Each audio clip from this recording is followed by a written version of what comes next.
Okay, guys, this is Daniel, and I've been taking you through the case study. Okay, so we are moving on to chapter 4. Now, chapter 4 is known as the implementation phase or the implementation stage. So this is where the actions that you planned, that's your care plan in chapter 3, you are going to implement it. So they are the specific actions that you are going to implement for the client. Okay, so this is typical. The outline that I have here is typical for a surgery case. So let's say you don't have a surgery case, you move on to the day of admission. To the day of admission, what specific things did you do? Then you move on to the second day, the third day, the fourth day, till the person is being discharged. Please, I hope you get it. And also you look at your review dates. Yes. Okay. And yeah, your review date and the follow-up visits. Yeah. So this is basically for surgery. But then if you are doing medical, you are not really left out that much. You just follow the outline that I just gave. Day of admission, second day of admission, third day, then you add your follow-up visits, etc. So here, since it's the first day of admission to the ward, and that was the day we are preparing the client for surgery. So you do your physical preparation, physiological preparation, psychological preparation.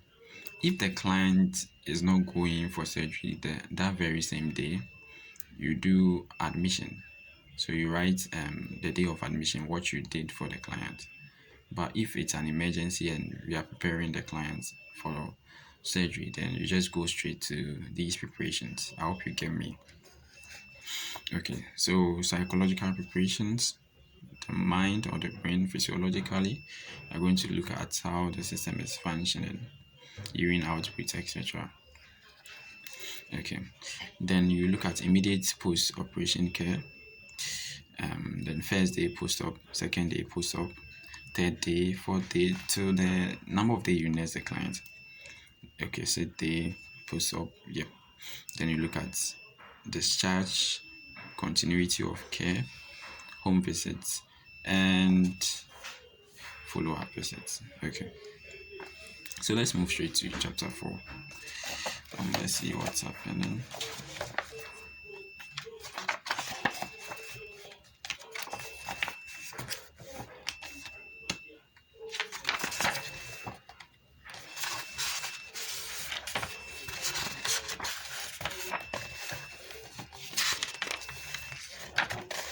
Okay, so this is chapter 4. So just as I said in the beginning of the video, you have to write something small. So I think this is some of the mistakes that I did, that I had to redo the work again.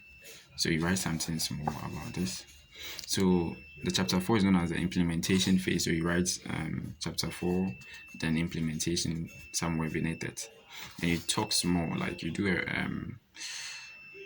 a brief summary or a summary about chapter 4, the implementation phase. You talk about it is where the action actually occurs, and it's the specific actions that you took for the client. Yeah, you took for the client. So that's where you utilize chapter 3. Yeah, that's where you utilize chapter 3.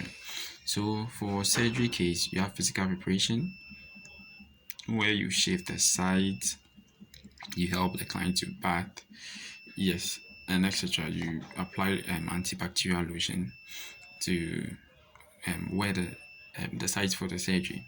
Yeah. Then you look at the physiological preparation, like the hemoglobin estimation, cycling, RBS, and you check vital. So these are the physiological preparations. Yes, and you teach the client how to perform these deep breath and coughing exercise after surgery to avoid pressure on suture lines. Yes, so these are some of the preparations. Then you have the psychological, where you talk to the client, assuring the client. Yes, and you can even introduce some of the clients who have undergone the surgery, similar procedure as well, to the client or to your client. Okay. You are also going to tell him about the equipment at the theater. So he shouldn't be scared when he's brought to the theater room. And if he has any concerns, he should voice it out. He shouldn't fear. Yes. So all these go into psychological preparation. And here, if the client wants the imam or any spiritual person, yes, you bring the person up. Okay. Then, just as I said, immediate post-op care, what you did. And this is solely specific to you.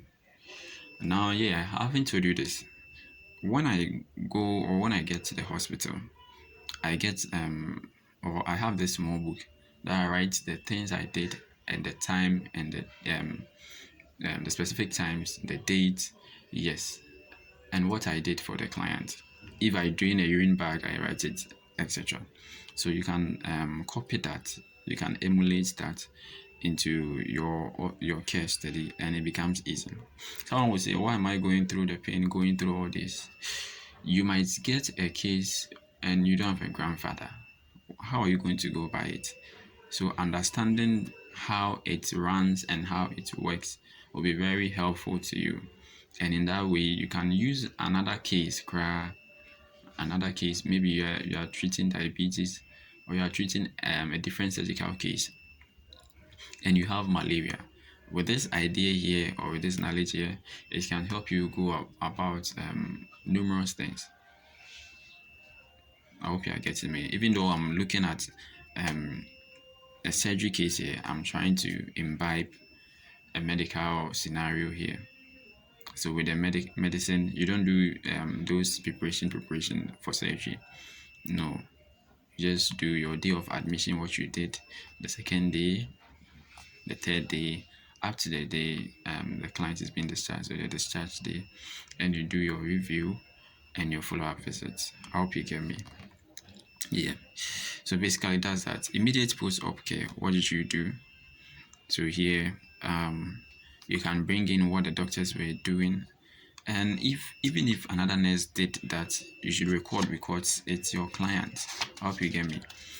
If some other nurse did something for the client, you make sure you go and read what the nurse did and you write it, because you can't be there 24 hours. Yeah. And that's not the only client you'll be taking care of. I hope you get me. Yeah. Okay, so you can talk about the drugs that were given to the client. You can talk about inspecting the sites for hemorrhage. All these are being done. If it's a surgery, all these are being done. You look at the urine, the color which is coming in the urine bag, etc. And you look at the type of catheter. Maybe it's an intermittent catheter, it's a condom catheter, or our normal Foley catheter. Okay. So if so you go by all these, so there are the specifics that you did for the client. Okay. Pain level assessment, drug administration. Yes. So that was immediate post-op. So you know that when they come from surgery, their vital signs need to be checked. Vitals every 15 for the first hour, then 30 minutes, then yes. So these are a normal thing that we normally do. So please don't forget if it's surgery. Okay. And maybe during the post-op, you talk about visiting hours to the family. The vital signs readings that you got, you also put it down. It's like you taking care of any patient at the hospital. When you go in the morning, what do? You do your dusting, like those activities. That's what I'm talking about. You just write them. Then you go to the client. Does the client have any drug to be administered? You administer. Any urine to empty, you empty, or to change the urine bag, you change the urine bag. all these, the position, you talk to the client, is there any pain? Yes. And if the family members come about around, some of the words you share with them, you add it. That's okay. That's okay. Yes. So here I said he also expressed concerns about insomnia, but was reassured that after the pain subsided, he would be able to get adequate rest. So you are just having a normal conversation with the client. I hope you get, yeah. So the same applies to the first day post-op. So when you get to the ward, how was your patient lying? Maybe lying supine, lying lateral, lying in the recumbent position. So it's easy. It's easy.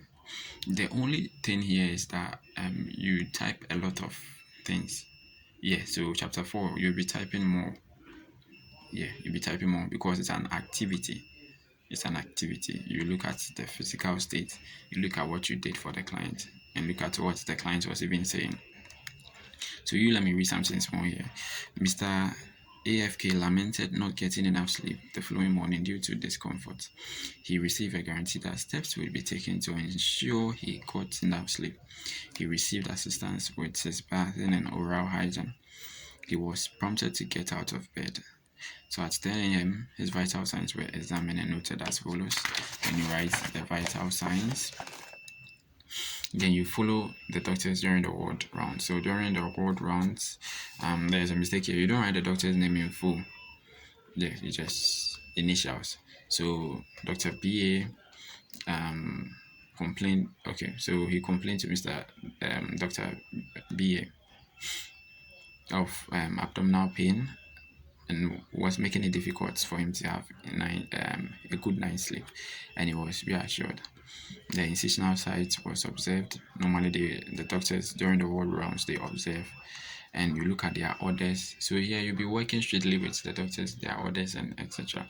And you can add up to what you can add up to your case study here. I hope you are getting it. At 12 p.m., what will happen? It's just like a normal day. Maybe some drugs were being given, and at 2 p.m. there should be vital signs. Yeah, there should be, yes. So there's at 2 p.m. vital signs. So what happened in the evening? Just as I was saying, it's your client. So the next day when you come, make sure you record the evening's vital signs. If you went for morning shift, I hope you get me. And if you went for the afternoon, if you went for the afternoon shift, you record the night shifts vital signs and the morning shifts vital signs. So that was basically what I'll be doing all throughout the period of nursing. So I won't bore you. It's like a normal routine. Just write what occurred in the day. So third day post-op, fourth day.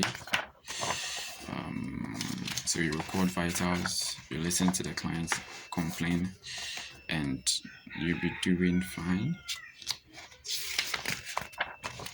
So let me get to discharge.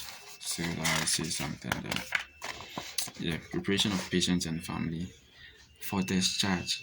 Here, just as you did for the admission, or just as I advise you to do for the admission, you go with your component tags. You follow how the discharge is being done so that it makes it very simple. With this, my supervisor told me to go and redo it. Yeah, so I went by the normal component tags. So you go and explain to the client that he's going to be discharged. Call the relatives, they come, you talk them through the discharge process, you give the belongings, etc. Payments are being made, you check if there is NHIS. That's that process.